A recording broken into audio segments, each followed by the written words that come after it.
tal? ¿Cómo les va? Muy buenos días. Tal como fue anunciado, recibimos al diputado Pablo González de la lista 711, Compromiso Frente Amplista, del sector que encabeza Raúl Sandí. ¿Cómo le va? Buenos días. Muy bien, buenos días. Buenos días. ¿Qué posición va a adoptar la lista con relación a los directores de ANCAP que la semana pasada fueran cesados? O bueno, en definitiva, que se tomara la resolución que no continuaran al frente de la empresa y se adoptara por parte del Poder Ejecutivo la decisión de que se instrumente un periodo de transición? Sí, nosotros respaldamos plenamente al presidente de la República en su potestad que tiene de disponer de los cargos de la administración, o sea, él es el que define cuáles son los plazos que va a llevar adelante, quiénes son las personas y cuáles son los periodos de tiempo que van a llevar adelante en la gestión. Consideramos que en este momento hablar de sustituir o de modificar la integración del directorio de ANCAP era un error, y así lo dijimos, porque así como apoyamos y respaldamos y defendemos la administración, también tenemos el derecho a dar nuestra opinión. Nuestra opinión ha sido que en este momento plantear cualquier tipo de modificación en la integración del directorio era un error, en función de que en estos días, el próximo 17, se está discutiendo los informes de la investigadora que se realizó durante 6 meses sobre el tema ANCAP, y por lo tanto era un acto que se iba a ver teñido de esta situación de la investigadora, y que consideramos que no tiene absolutamente nada que ver, porque la investigadora no ha arrojado ningún tipo de irregularidad ni de ningún tipo de ilícito, y por lo tanto era un acto que se podía confundir, como ya se confundió también cuando se discutió el tema de la capitalización o de la compensación de deuda que se realizó cerca de fin de año, y bueno, también generó una confusión más por tener ese marco de la investigadora actuando. Claro, pero estrictamente con relación a la decisión de los directores. Por ejemplo, Coya ya nos decía nuestro noticiero, nuestro compañero Ignacio Romero, al final de la semana pasada, que él ya había presentado renuncia, que pedía sus días de licencia y que no iba a participar. Y la incógnita está en torno a los otros 2 integrantes del directorio que pertenecen al sector 711, y se manifestaba o se decía que, bueno, de alguna manera la decisión era que abandonaran sus puestos para que la transición sea llevada adelante por Juan Gómez, como una decisión de sector, de partido. ¿Existe esta decisión de decirles que se retiren del directorio de ANCAP? No existe. No existe. Nosotros consideramos que la transición tiene que ser una transición ordenada, y por supuesto la derecha la tienen los funcionarios que están al frente, son funcionarios, los 3 funcionarios que están al frente de ANCAP por la lista 711 son los 3 ancapianos, son los 3 funcionarios de ANCAP que tienen su cargo y tienen su trayectoria dentro de la empresa, dentro del ente, y también son 3 personas que están al frente de una familia y que han estado durante 6 meses permanentemente asediados en una operación que se ha realizado a partir de algunos actores del neoherrerismo y con la ayuda de otros operadores políticos que no tienen espacio y que no tienen estructura dentro de los partidos, pero que igualmente tienen espacio y tienen bastante tiempo en los medios para poder opinar e incidir. Y bueno, esas familias han estado estos 6 meses permanentemente asediadas, y por lo tanto la derecha la tienen quienes están al frente de esa situación, y cada uno resolverá. Nosotros somos partidarios de que la transición debe ser ordenada. Claro. ¿Se los cuidó poco? Sí. Sí, es lo que decía recién, o sea... Bueno, no, porque usted puede decir, desde ciertos sectores de la oposición, ya vamos a hablar de la interna del Frente Amplio, pero desde algunos sectores se los atacó, y especialmente ponía la mira sobre Coya, bueno, sobre los actuales integrantes del directorio. Ahora, como Frente Amplio, como partido político, como personas que ejercen el gobierno, ¿hubo una protección hacia las personas que hoy se desempeñan en ANCAP, o se los dejó solo, dejando que esos ataques finalmente llegaran a destino? No, yo creo que muchísimos compañeros no hicieron caso, no prestaron la atención debida a lo que estaba pasando con ANCAP. Que no es con ANCAP, que no es con el directorio de ANCAP, sino que nosotros consideramos que es un ataque a las empresas públicas en general, y por lo tanto la atención debería ser otra hacia esa situación, en función de que, bueno, nosotros fuimos partidarios por ejemplo, de que se abriera la investigadora, de que se pusiera todo sobre la mesa, porque consideramos que no, y está, las pruebas están sobre la mesa de que no hubo ningún tipo de irregularidad, ningún tipo de ilícito, y por lo tanto la investigadora era un espacio donde se iba a sanear todo ese tipo de dudas que se podían generar, y bueno, los compañeros que han estado frente a la empresa han sido permanentemente asediados, o sea, todos los días un titular, todos los días un comentario sobre la empresa, y eso dificultó muchísimo el quehacer cotidiano de la empresa, ¿no? Y en la forma de cesarlos de su cargo, de retirarlos de la administración de ANCAP, ¿fue quizás la última gota en la cual no se los cuidó? ¿Se hizo de manera desprolija? No, yo creo que ese tema puntual responde a una decisión que supuestamente estaba tomada de antemano, o sea, no creo que se haya tomado ese día. Lo que me parece que habría que haber esperado un tiempo más, nos parece que habría que haber esperado un tiempo más, que se terminara el tema del investigador el próximo 17, y ahí sí, si la decisión era esa, comenzar un periodo de transición que nosotros no tenemos ninguna dificultad con eso. ¿Nos parece está bien? ¿Pero sienten que el presidente Vázquez, por ejemplo, les quitó el respaldo? El presidente Vázquez, cuando le pidieron la renuncia, le quitó el respaldo. Pero yo no creo que sea una cuestión tan lineal, que sea le quitaron el respaldo por tal cosa. Me parece que son señales políticas que el presidente quiere dar, y nosotros lo vamos a respaldar. Todo esto que ha pasado en ANCAP, ¿ustedes están convencidos que, entre otras cosas, es para debilitar a Raúl Sendic? Nosotros estamos convencidos de varias cosas. Primera cosa, que es para imponer un discurso sobre el tema de las empresas públicas, cuestionando las empresas públicas y el rol de las empresas públicas. Estamos convencidos que es para afectar a las figuras de recambio del Frente Amplio, que no es solamente Raúl Sendic, se han afectado a otras figuras que tenían posibilidades de recambio, tienen posibilidades de recambio dentro de la izquierda, como puede ser el caso del propio intendente de Montevideo, Daniel Martínez, también presidente de la empresa, que participó en este periodo que se está investigando del 2000 al 2015. Y nos parece que hay una intencionalidad, sobre todo de la oposición, encabezada por el sector de la calle Pou, del neoherrerismo, que intenta golpear a las figuras de recambio que tiene el Frente Amplio. ¿Y no fue un error con las cartas vistas habilitar la comisión investigadora políticamente? No. Para nosotros no fue un error, porque nosotros somos partidarios de que la transparencia en la gestión pública es uno de nuestros valores, y nosotros lo vamos a mantener. ¿Y si la justicia llegara a determinar que alguna de las irregularidades cometidas puede configurar eventualmente un ilícito? Es que nosotros estamos convencidos que no hay irregularidades, así que, por lo tanto, estamos convencidos que no hay ilícito. Bajo ningún concepto. Veo que hay veces que en la administración pública pasa que muchas veces actividades que se pueden considerar hasta normales, o que muchas veces suceden en otras actividades, configuran una irregularidad. Así sea un abuso de función y un procesamiento sin prisión. Es una figura que puede llegar a acontecer. No puede llegar a acontecer, porque no hay ningún elemento material que pueda... Bueno, el Partido Nacional va a presentar denuncias ante la justicia, ya lo anticipó, ¿no? Sí, lo ha dicho muchas veces. Yo quiero leerlas porque la verdad van a ser casos de estudio para el Centro Estudiante de Derecho, sin duda. ¿Por? Y porque o encontrar una presunción de delito en algo, en una cuestión administrativa donde no existe, va a ser un caso para estudio, sin duda. ¿Y como es un caso para estudio, que estamos hablando de una empresa fundida que tiene patrimonio positivo? O sea, también eso es un caso para estudio.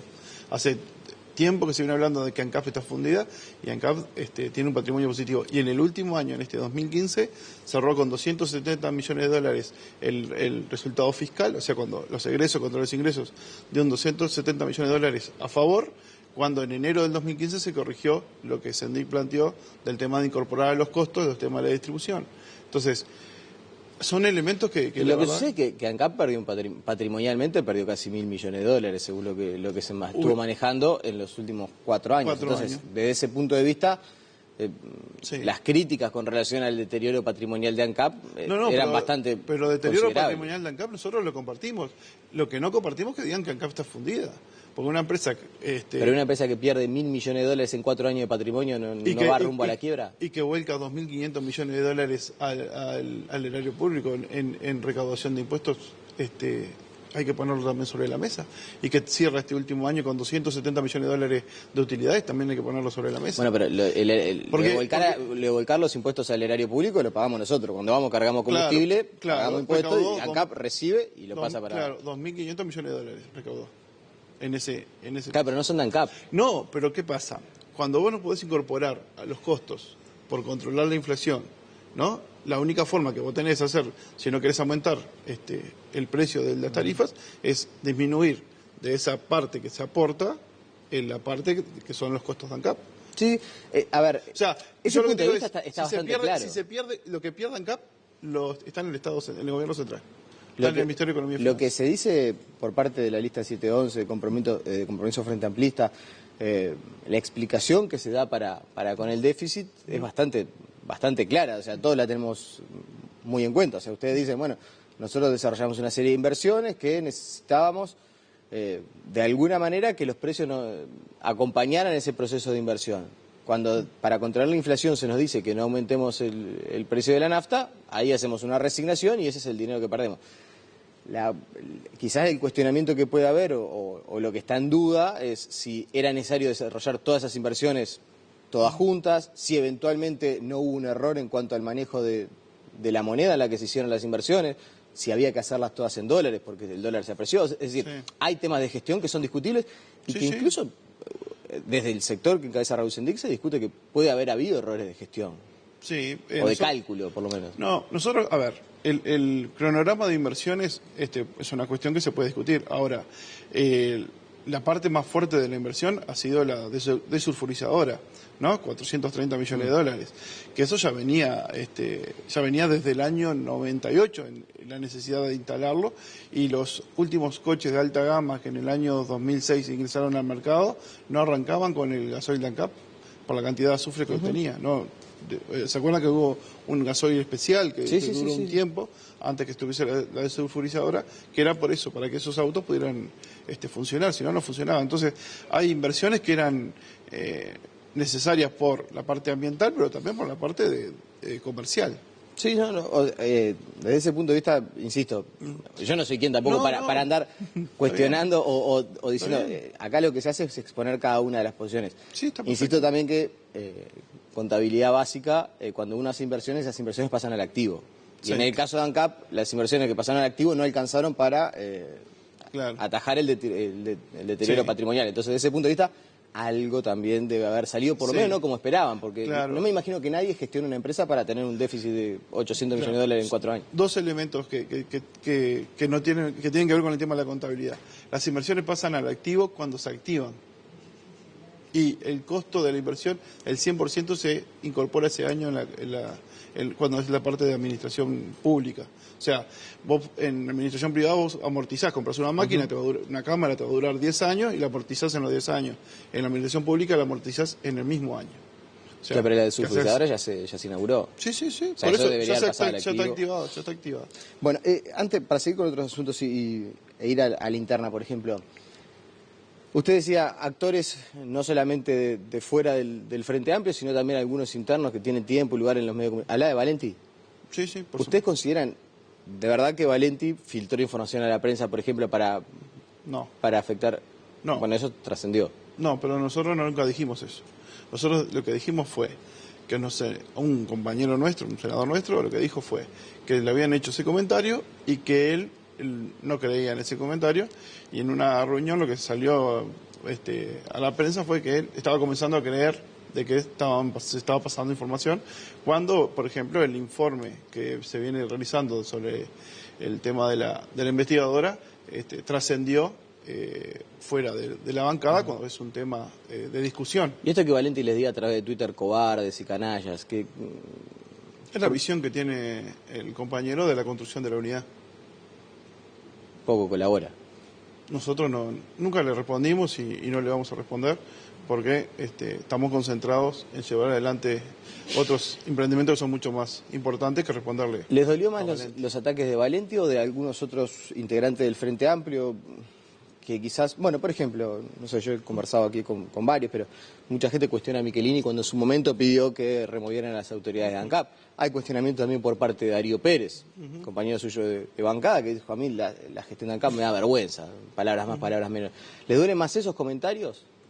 No, a nosotros nos duelen, en realidad nos duele cuando se deforma la realidad, cuando se deforma la verdad. Eso es lo que más nos duele, porque en realidad la gente entra en una confusión, y transformar esa confusión, después generar la certeza nuevamente, es un proceso mucho más complicado. Después hay compañeros que tienen otras opiniones o tienen su construcción de su verdad, y bueno, la verdad tienen derecho a plantearlo, siempre y cuando sea con respeto siempre y cuando sean un espacio, tienen sus espacios para debatirlo, tienen sus espacios para plantear sus puntos de vista. Bueno, siempre y cuando lo hagan en ese marco, nosotros no tenemos problema, no tenemos dificultad. Cuando se pasa la línea de la falta de respeto, o se pasa la línea de la falta de la verdad y eso, bueno, nosotros tenemos nuestros espacios donde planteamos nuestro punto de vista y se trata de corregir. ¿Y faltó discusión a la interna del Frente Amplio para llegar a un entendimiento en torno a qué fue lo que sucedió en ANCAP? Sí, Parece sí. que el Frente Amplio como partido no lo discutió. Sí, es verdad, no lo discutió. ¿Y ustedes lo van a plantear? Sí, sí, claro. ¿En qué ámbito? Bueno, nosotros ya lo hemos planteado en la Mesa Política Nacional, que es un ámbito donde nosotros participamos, de una vez culminado el proceso de la investigadora, dar un debate dentro de la fuerza política para que todos tengan toda la información y se planteen todas las dudas que se quieran plantear. Imagino lo que usted me va a responder, pero la pregunta se la toca hacer igual. ¿Es un golpe de gracia para la candidatura de Sendik esta situación? Es que Sendik no es candidato a nada. Bueno, pero ustedes lo consideran como un compañero. Estoy tratando de reproducir exactamente algunas charlas que he tenido en este mismo sillón. Un compañero con todas las condiciones para eventualmente ser presidente o candidato en 2019. Sí. Pero por eso digo, no es candidato, es un pero golpe de gracia para eventualmente que Sendik hoy no es candidato a nada. Creo que en el caso que hubiese una elección hoy sería quien encabece nuestro sector, al Senado, o sea, el tema de la candidatura en el Frente Amplio es un proceso. Las candidaturas no se decretan, las candidaturas se construyen y hoy me parece que hablar de candidatura a 4 años de una elección sería por lo menos irresponsable cuando tenemos en una semana un debate muy importante como es el tema de la investigadora, cuando tenemos en este año temas tan importantes como por ejemplo la reforma del Código Penal, reformas en la justicia militar, o sea, hay una serie de reformas que se van a realizar y se van a impulsar desde el ámbito legislativo, que es el ámbito que preside Raúl Sendik, presidente de la Asamblea General, y por lo tanto me parece que llevarlo al escenario de las posibles candidaturas sería quitarle fuerza para este proceso que necesita encabezar. La última, ¿cuándo resuelven ustedes a quién, en verdad son dos preguntas una, ¿cuándo resuelven ustedes a quién apoyar a la presidencia del Frente Amplio? Se dice que de compromiso del Frente Amplista se ve como unos ojos la candidatura de Alejandro Sánchez, hoy por hoy todavía presidente de la Cámara de Diputados, integrante del MVP, que eventualmente podrían evaluar un apoyo a Conde. ¿Cuándo resuelven eso? Si ya tiene tomada usted una decisión personal y eventualmente si va a ser o no candidato a la departamental de Montevideo para ser el encargado departamental de Frente Amplio aquí en la capital del país. Porque su nombre se está manejando o está arriba de la mesa. Para la presidencia de la departamental. Sí, las dos cosas. Primero, nosotros ya resolvimos nuestro respaldo a Sánchez. El tema está ahora en discusión dentro del MVP, que ellos tienen que definir qué candidato apoyar. Por supuesto, si ellos no apoyan a Sánchez o Sánchez no es candidato, nosotros evaluaremos ahí nuevamente nuestra posición sobre los nombres que estén sobre la mesa. Por eso te decía, en el Frente Amplio las candidaturas son un proceso, no son un decreto, y nosotros sí somos propuestos por nuestro sector para la presidencia de la departamental de Montevideo, pero bueno, amerita que el plenario lo avale, nos avale para poder competir, avale la competencia, y bueno, una vez que estemos avalados ahí sí podremos decir que somos candidatos. ¿Y tiene ganas? Sí, claro. Montevideo necesita revitalizarse en el Frente Amplio. Necesitamos una departamental diferente a la que tenemos hoy, con más protagonismo, con más autonomía. Muchas veces queda cercenado a los temas de la departamental, exclusivamente a los temas que tienen que ver con la intendencia de Montevideo. Y nosotros creemos que la departamental tiene que ser otro actor vivo, más cuando tenemos enfrente a nuevos actores que tienen otro protagonismo en Montevideo. Pablo González, le agradecemos su presencia esta mañana aquí en Tele Buen Día. Yo le agradezco a ustedes este espacio.